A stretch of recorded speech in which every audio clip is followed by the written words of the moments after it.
Evangelio de nuestro Señor Jesucristo según San Marcos. Gloria a ti, Señor.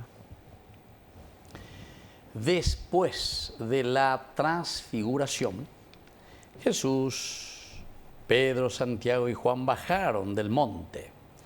Llegaron donde estaban los otros discípulos y los encontraron en medio de una gran multitud discutiendo con algunos escribas.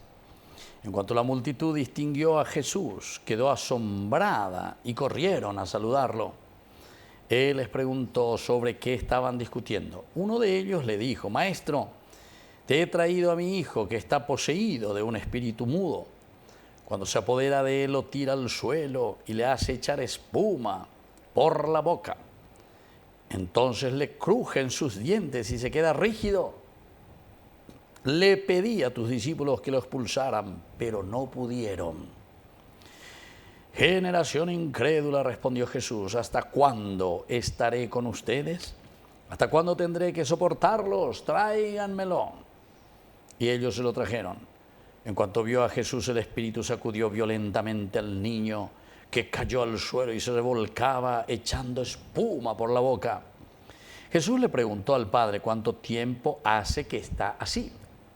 Desde la infancia, le respondió, y a menudo lo hace caer en el fuego o en el agua para matarlo. Si puedes hacer algo, ten piedad de nosotros y ayúdanos. Si puedes, respondió Jesús. ¿Cómo es eso? Todo es posible para el que cree. Inmediatamente el padre del niño exclamó: creo, Señor, ayúdame porque tengo poca fe. Al ver que llegaba más y más gente, Jesús increpó al espíritu impuro, diciéndole: espíritu mudo y sordo, yo te lo ordeno, sal de este y no vuelvas más. El demonio gritó, sacudió violentamente al niño y salió de él, dejándolo medio muerto, tanto que muchos decían: está muerto. Pero Jesús, tomándolo de la mano, lo levantó y el niño se puso de pie.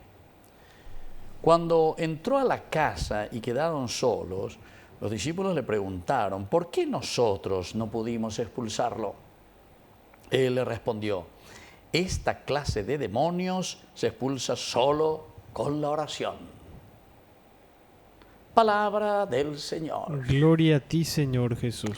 Queridos hermanos, qué interesante, así como termina, porque la enseñanza verdaderamente, después de todo lo que hemos escuchado, esta narración maravillosa también de Marcos, es como que estás viendo una película, ¿verdad? Que le estás siguiendo ahí a Jesús en todo lo que va diciendo, en todo lo que va haciendo, y nos presenta características esenciales de nuestra vida. Todo lo que está diciendo así son expresiones y características de lo que nosotros vivimos, nuestra vida, nuestra familia, nuestra sociedad, nuestra iglesia. Pero termina con la lección, ¿verdad? Porque esa es la lección, como decimos nosotros, moraleja, ya añade al final, ¿verdad?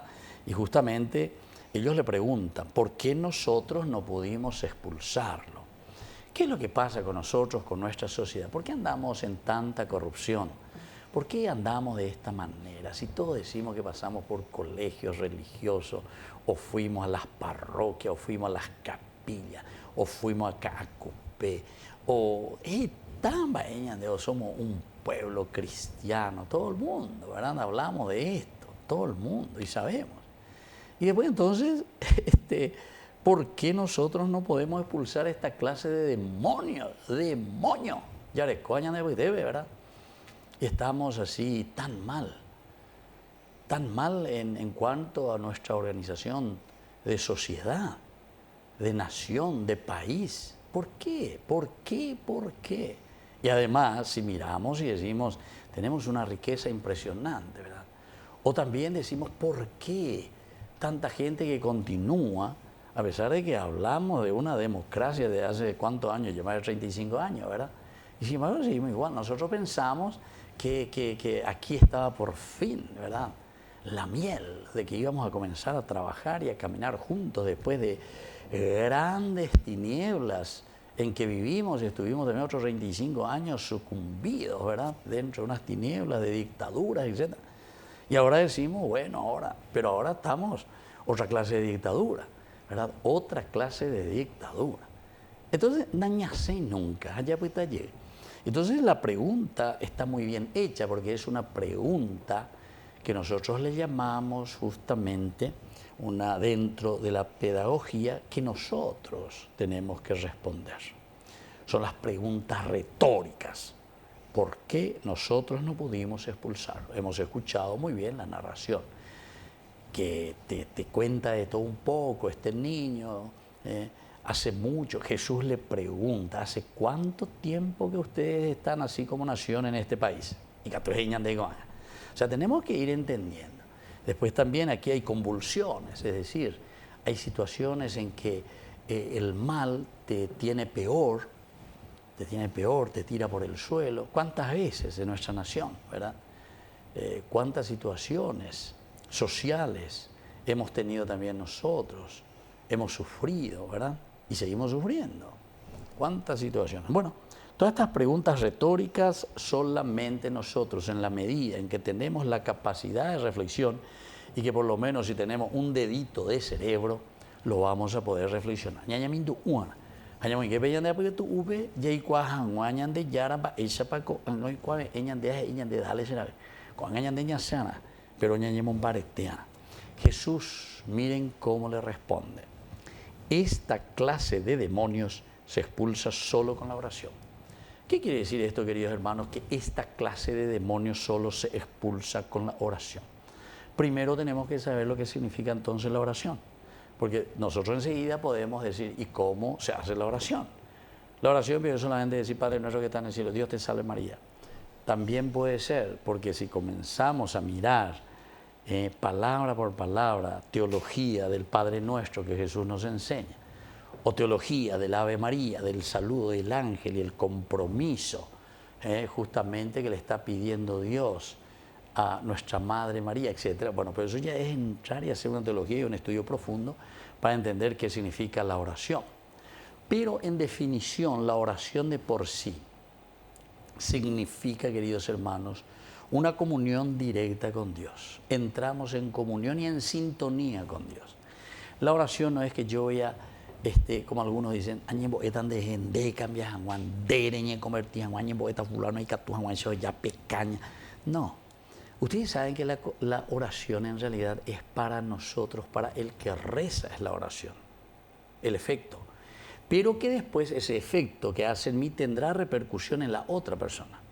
Por ejemplo, si la semana ka uno va el ayapuana, haciendo esta pregunta, eiku, peamos en una pecaña porque pea u porque pea que amoñan de llana en domina pea aña la otra. No, de ella el Señor diga tus amoñan enseñan de llana o chacande, ahí está el discernimiento. Señor, ¿cómo tengo que orar yo para poder cambiar verdaderamente? Yo cambiar en mi relación y cómo yo le puedo ayudar a esa gente. Entonces, por eso yo digo, muchas veces nosotros aquí despotricamos contra los políticos que son corruptos, que esto, que aquello. Es cierto, pero nosotros tenemos que rezar, pero no va a que cambias a y que deje así. También tenemos que rezar para que se den cuenta. Pero en realidad la oración tiene que cambiarnos a nosotros, para que nosotros no lo elijamos más después y no los pongamos más a esta clase de gente, ¿entienden? La oración nos cambia. ¿Qué relación vamos a tener con esta persona que está?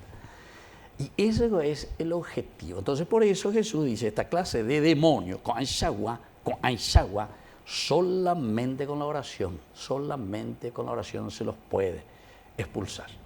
Así que, queridos hermanos, ya le cogen a BBTI tarea esencial para nosotros, siempre nos llama a la conversión. En la medida en que rezamos, y tenemos que hacer también incluso un curso, ñañembo, ¿qué es la oración? ¿En qué consiste la oración? ¿Cuáles son los efectos de la oración? ¿Verdad? ¿Cuál es la predisposición de la oración? Porque así como Jesús nos dice, para poder hacer el bien, para expulsar el mal, nosotros tenemos que ser gente de oración. Porque la oración te trae a vos en tu vida, en tu corazón, a Dios. Y cuando le tenés a Dios, nunca vas a hacer algo negativo. Y por eso después justamente el Señor nos había dicho la capacidad de amar al enemigo, de rezar por el enemigo, de ayudar justamente para que exista una concordia y busquemos el bien de la comunidad. Que así sea. Que así sea.